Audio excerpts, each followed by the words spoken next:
Son las 8 de la mañana, las 7 en Canarias.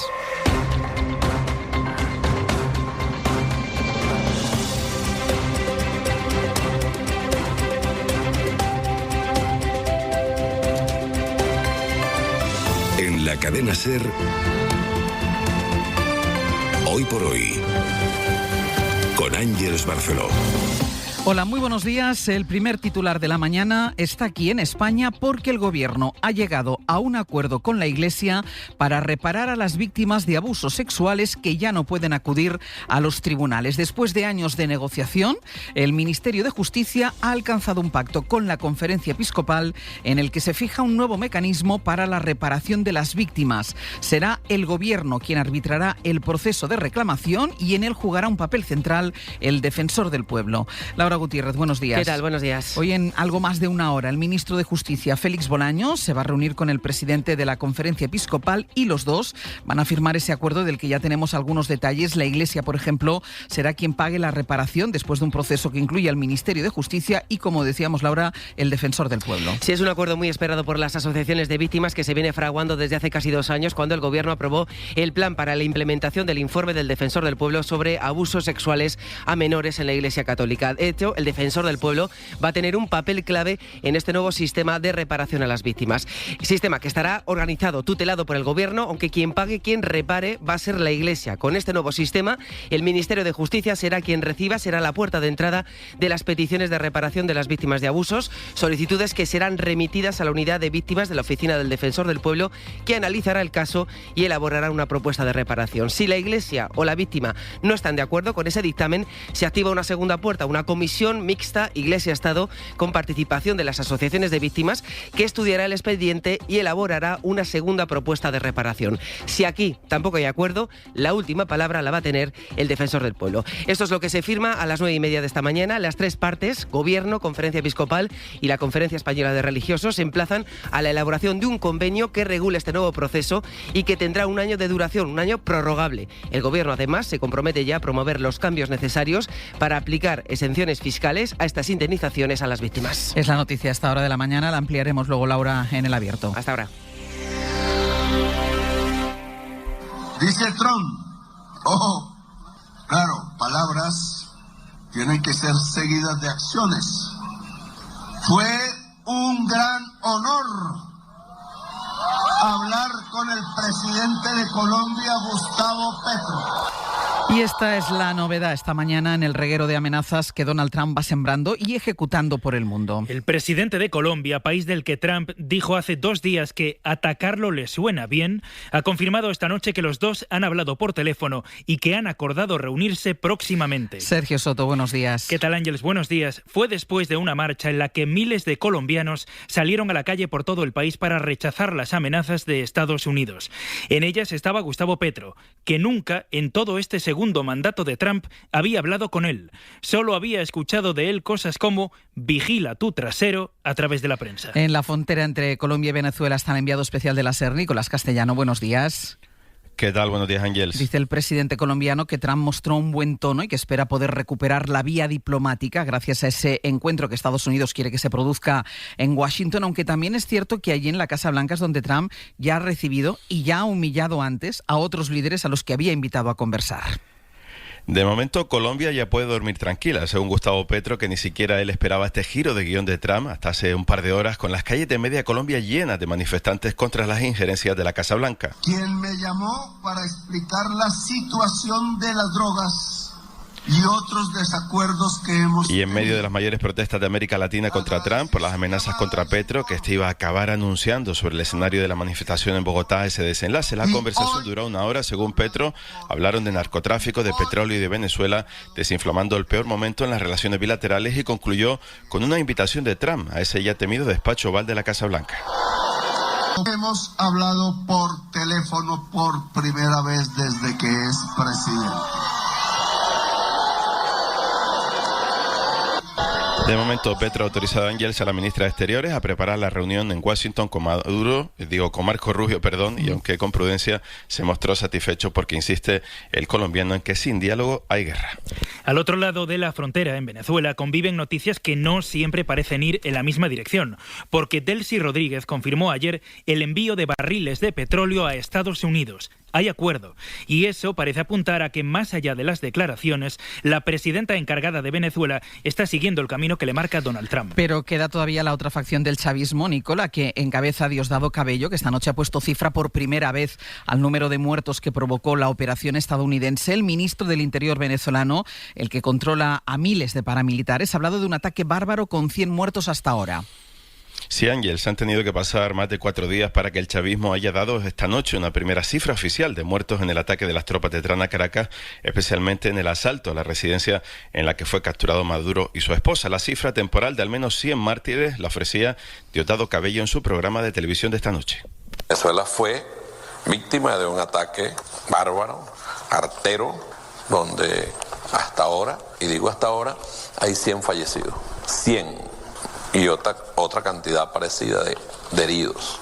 Terrible el ataque. Cabello, el ministro del Interior, y Delcy Rodríguez, la presidenta encargada, se han repartido claramente el papel de poli malo y poli bueno con los Estados Unidos. Rodríguez ha dejado claro que el ataque a su país no iba de derechos o narcotráfico, sino de petróleo, y a pesar de eso reconoce que está negociando entregar esos millones de barriles a Estados Unidos. Porque hay ahorita mucho maniqueísmo sobre las relaciones Venezuela-Estados Unidos. Lo primero que debo decir es que hay una mancha en nuestras relaciones que nunca había ocurrido en nuestra historia. Pero también hay que resaltar que no es extraordinario ni irregular las relaciones, por ejemplo, económico-comerciales entre los Estados Unidos y Venezuela. Es la muestra definitiva de que los Rodríguez negocian con Trump sin oposición interna, más allá de la retórica y de la mancha de la que se refiere Delcy de haber asesinado a esos 70 venezolanos en el asalto a Caracas. Otros 32 eran cubanos, pero a la vez de haber permitido que el gobierno chavista de transición, con Delcy a la cabeza, siga Ángels adelante, cediendo cada vez más a lo que quiere la Casa Blanca. Seguimos en el Abierto, Nico, hasta ahora. Hasta luego. Ante todo y antes de todo, petróleo, eso es lo que está en la conversación en primer lugar y lo que Estados Unidos, sobre todo su presidente, verbaliza siempre cuando habla del país caribeño. Anoche Donald Trump fue incluso un punto más allá de considerar Venezuela su productora de petróleo. En uno de sus mensajes en redes, Trump afirmó que Venezuela solo va a poder comprar productos de Estados Unidos. Lo hará con el petróleo que venderá a su vez a través de Estados Unidos. De manera que Estados Unidos se adueña del petróleo, Estados Unidos lo vende, Estados Unidos se queda parte del dinero y otra parte va a Venezuela, que solo podrá comprar productos a Estados Unidos. Ese particular estatus se mantendrá durante un tiempo indefinido porque ayer el secretario de Estado, Marco Rubio, habló de un plan que terminará en la transición a la democracia, pero como último paso y siempre bajo el control petrolero estadounidense. Corresponsal en Washington, Sara Canals, buenos días. El petróleo y los beneficios que piensan obtener de todo este crudo marcan el relato de la Casa Blanca. La portavoz de Donald Trump, Caroline Leavitt, ha confirmado que la primera tanda de barriles, entre 30 y 50 millones, estarán muy pronto en suelo estadounidense. Explica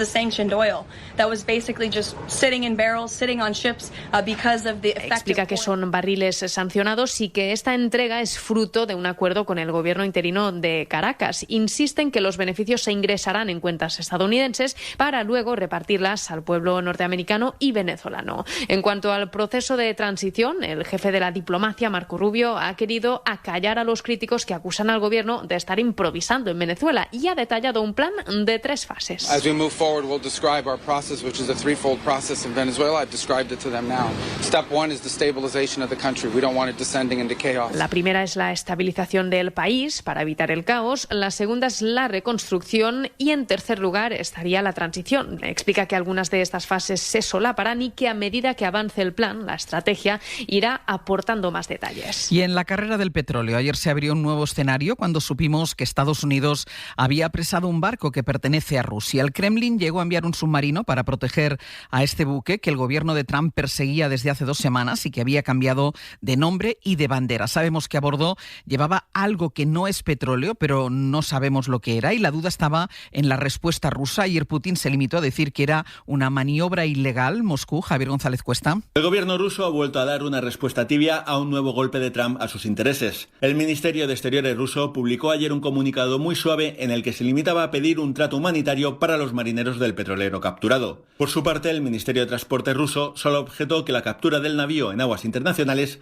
viola las convenciones de la ONU. Se trata de una respuesta muy pobre. Rusia incluso había enviado un submarino para proteger el barco. Sin embargo, Putin sigue sin alzar la voz contra Trump. El presidente ruso aún guarda silencio días después de que Estados Unidos secuestrase a su aliado Nicolás Maduro. A Putin solo le interesa que la Casa Blanca le deje Ucrania en bandeja. Ni Irán, ni Venezuela, ni Siria, ni otras zonas de influencia parecen importarle lo más mínimo. El problema para Moscú es que los nacionalistas rusos cada vez entienden menos la cordialidad con la Casa Blanca. No solo algunas voces pro-guerra pidieron ayer represalias contra el mismísimo Trump. El vicejefe del Comité de Defensa de la Duma estatal instó a hundir también los barcos estadounidenses. Me tienes contento. No me estás dando facilidades de pago. Pues yo me voy a la Mutua. Contento. Vente a la Mutua y además de poder pagar en 3 veces sin intereses, te bajamos el precio de tus seguros sea cual sea. Llama al 91 555 5555. Vente a la Mutua y todos contentos. Condiciones en Mutua.es. Se abre el telón y vemos a un joven ahorrando con su compra. ¿Nombre de la peli? ¡Misión posible! ¡Qué grande! Grande el ahorro que tienes cuando repites en Aldi. Ahorra con el plátano de Canarias. A 1,79 el kilo, un 25% menos. Aldi. ¡Qué poco cuesta comprar bien! Ahora es tu momento. Llega Time to Fly. Vuela a Estados Unidos desde 189 euros o Caribe, Centro y Sudamérica desde 275.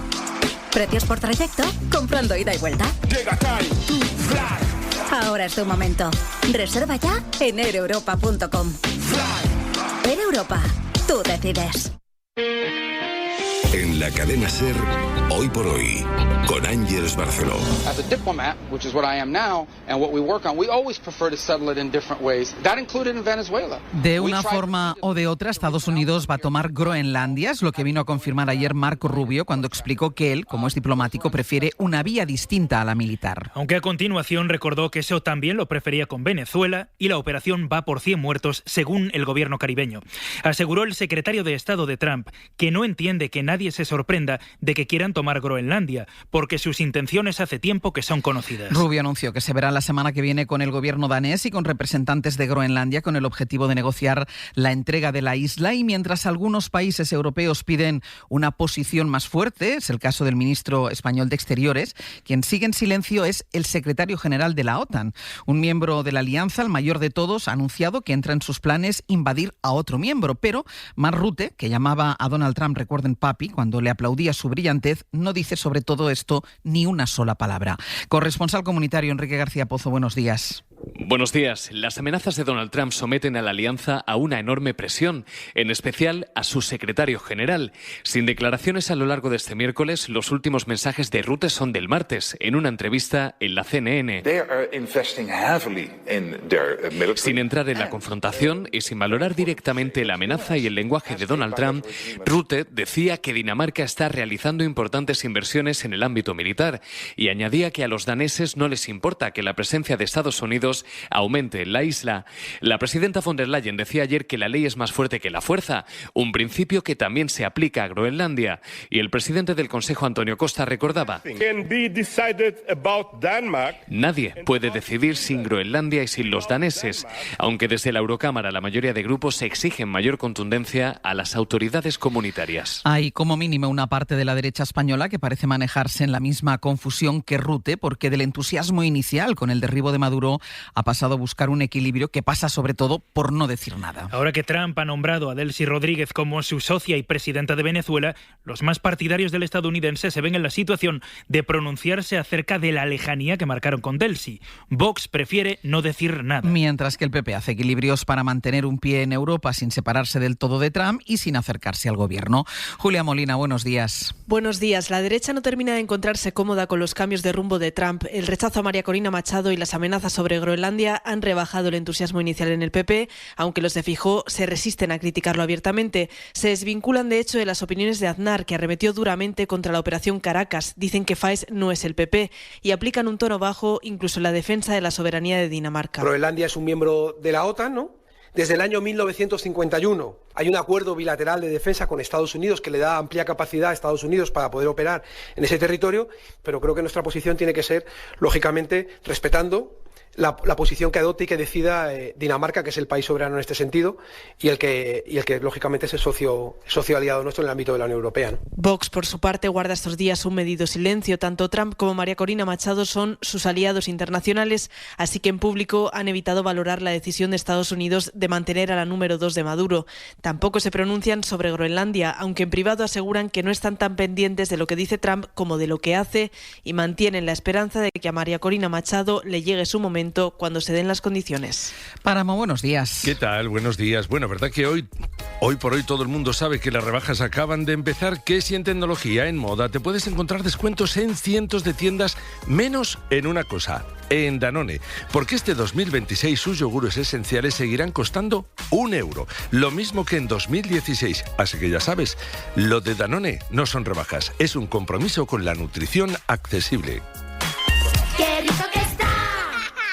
Se abre el telón y vemos a un joven ahorrando con su compra. ¿Nombre de la peli? ¡Misión posible! ¡Qué grande! Grande el ahorro que tienes cuando repites en Aldi. Ahorra con el plátano de Canarias. A 1,79 el kilo, un 25% menos. Aldi. ¡Qué poco cuesta comprar bien! De nuestra bodega Marqués de Carrión y del viñedo más prestigioso del mundo, Antaño Rioja. Un vino único con la calidad y tradición de antaño. Desde 1890, el esfuerzo de una familia. Antaño Rioja. Hoy por hoy, Ángeles Barceló. En lo estrictamente político, hoy será noticia la reunión entre el líder de Esquerra, Oriol Junqueras, y el presidente del Gobierno. Se verán en Moncloa en la primera reunión entre los dos desde que el catalán salió de la cárcel. Fuentes del Gobierno confirman que este encuentro les parece clave para la legislatura porque reanuda las negociaciones con los socios, a la vez que puede facilitar la relación de Salvador Illa con Esquerra en Cataluña. El Gobierno quiere hacer ver a los socios que sigue adelante y todavía tiene cartas que jugar después de terminar el año castigado por los escándalos sexuales en el PSOE. Guillermo Lerma, buenos días. ¿Qué tal, Ángeles? Buenos días. Y es en ese contexto en el que Sánchez va a recibir hoy a Oriol Junqueras en una cita que va a estar centrada sobre todo en la financiación singular, porque según ha podido confirmar la SER, la intención del presidente es avanzar al líder de Esquerra algunos detalles sobre la propuesta de reforma del modelo que ya tiene preparada la ministra de Hacienda y que se presentará de forma inminente ante los medios y después ante las comunidades autónomas en un Consejo de Política Fiscal y Financiera. Sánchez tendrá esa deferencia con quien es uno de los socios clave para el PSOE en el Congreso, pero también para ella en el Parlamento de Cataluña. Fue con los republicanos, de hecho, con quien se pactó ese cambio en el sistema de financiación a cambio de permitir la investidura del presidente de la Generalitat. Sánchez busca arrancar el año disipando las dudas sobre la viabilidad de la legislatura con las que Esquerra y otros grupos acabaron el 2025, aunque en el PSOE son conscientes de que la llave de los presupuestos y de la gobernabilidad la tiene sobre todo Junts, que ayer ya amagó con torpedear ese inminente acuerdo sobre financiación con Esquerra Republicana. Guille, gracias. Hasta luego. Hoy también será cuando los sindicatos médicos confirmen o cambien de fecha las movilizaciones previstas para la semana que viene para reclamar un estatuto propio negociado con ellos. Los colectivos sanitarios retoman las protestas después de que las negociaciones con el Ministerio no fructificaran. Marina Fernández. Los médicos están decididos a mantener el pulso a pesar del no tajante de Sanidad a ese estatuto propio que, según el Ministerio, fragmentaría el sistema y segregaría al resto de profesionales. Ángela Hernández, secretaria general de AMITS. La negativa del Ministerio a escuchar esta situación y a mejorarla, porque cambiarla de nombre o maquillarla no es suficiente, es lo que lleva a todos los representantes de la profesión médica a buscar confluencia y una coordinación de cara a obtener lo que realmente es el objetivo compartido, que es un estatuto médico y facultativo para todos. En diciembre los médicos fueron a la huelga por tercera vez en 6 meses. Habían anunciado paros el miércoles y el jueves de la semana que viene. Veremos si hoy se concretan o se amplían. Y las Navidades dejan más de una veintena de muertos o intoxicados por la calefacción. De media, alrededor de 125 personas mueren al año en nuestro país por la mala combustión de calentadores, estufas, y es por ello que los expertos recomiendan revisar las instalaciones. María Manjabacas. Varios factores desencadenan el aumento de intoxicaciones por monóxido de carbono, una inhalación de la que no somos conscientes hasta que en muchos casos es letal.